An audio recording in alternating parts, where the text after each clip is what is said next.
So depending on what you're doing, there's a variety of levels of detail necessary on the torso. But let's start with a torso that's just really simple and fun, something that kind of almost anyone can do.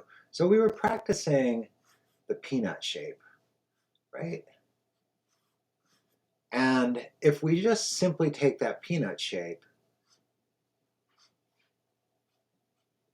and put some legs on it and a head,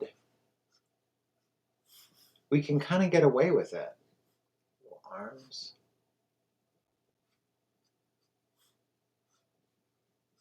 Okay, granted, he's a crazy looking dude, but at the same time, it's like we can almost get away with that.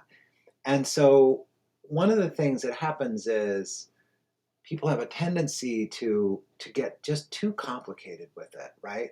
And there's a lot going on, and so it's understandable. But for the time being, let's start out with a conception of the torso that works like that. Now, it doesn't work exactly like that in front view. In front view, it kind of becomes a little bit more like that.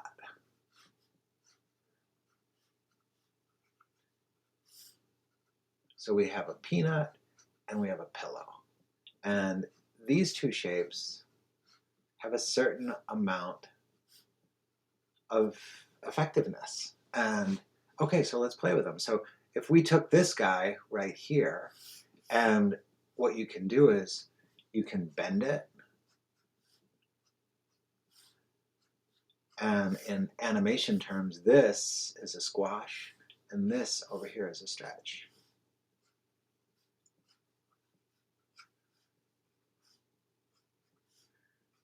And this is a cool thing to notice. You see how the hips went that way?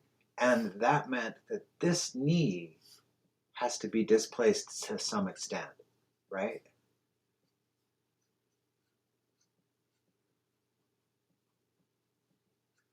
And another thing is because this arm will go down a little bit further than this arm would.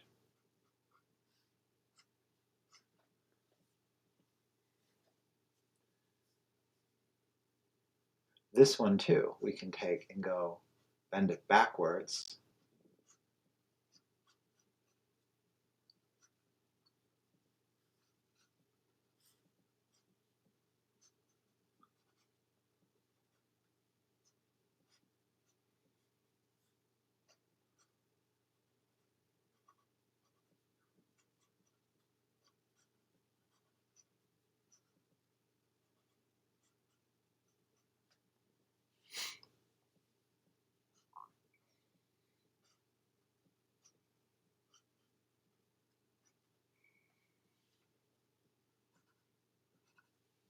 Or bend it forwards.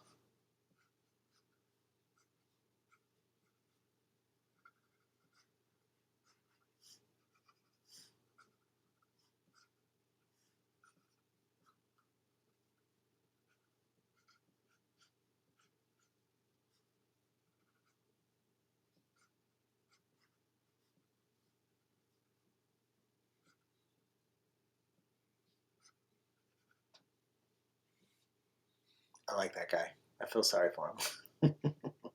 Anyway, sorry. I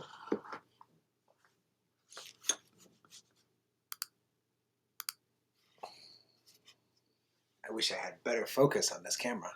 Anyway, okay.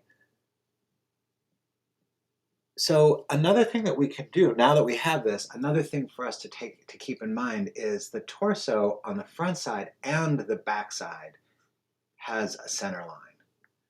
And so if you're drawing, and so here's the center line on this one.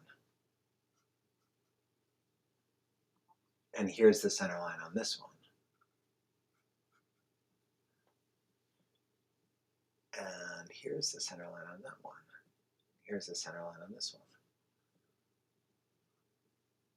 Notice how I up and over with that. And so if you wanted to spin a torso, so say you had, this is really effective, if you wanted to take a torso, and we'll say it's looking entirely that way right now. And now,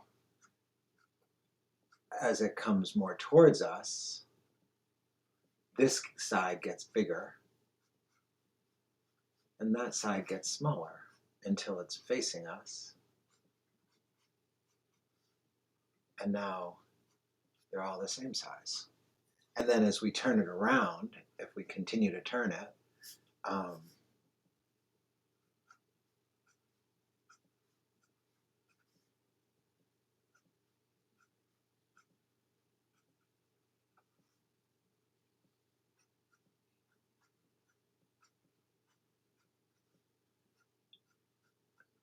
and now the center line disappears, and now it's going to be turning.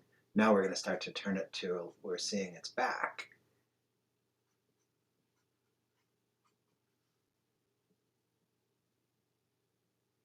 And that center line is gone, and now here's the new center line of the back.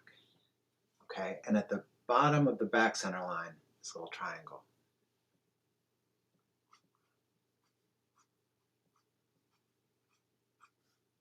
And now it's right in the center of the back. Okay, so that helps us turn the torso